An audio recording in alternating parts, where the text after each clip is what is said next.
हमें एक 100 का वर्गमूल यानी कि स्क्वायर रूट पता करना है। इस संख्या को दोबारा लिख लेते हैं। तो वर्गमूल का चिन्ह कुछ इस तरह से लिखा जाता है, जो कि सही के निशान जैसा लगता है।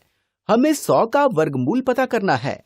जब आप संख्या को इस तरह लिखा हुआ देखें, तो इसका मतलब है कि हमें धनात्मक वर्गमूल यानी कि पॉजिटिव स्क्वायर रूट पता करना है।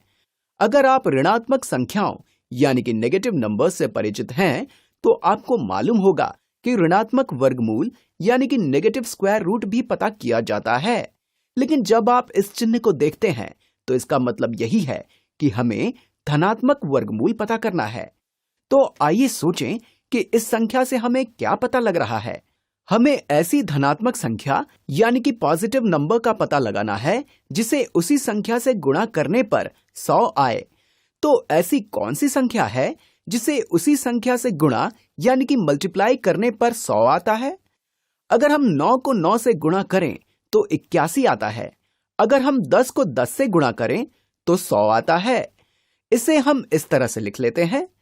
हालांकि आमतौर पर आपको यह चरण लिखने की जरूरत नहीं है, लेकिन हम 100 के वर्गमूल के स्थान पर इस तरह से 10 गुणा 10 का वर्गमूल लिख सकते हैं। और आप जानते हैं कि अगर कोई संख्या उसी संख्या से गुणा हो रही हो, तो उसका वर्गमूल यानी कि स्क्वायर रूट वही संख्या होती है। तो इसका उत्तर 10 है, यानी कि 100 का वर्गमूल 10 है। आप यहाँ 10 की घात 2 भी लिख सकते थे, जो कि 10 गुणा 10 के समान है, और 10 गुणा 10 100 के समान है।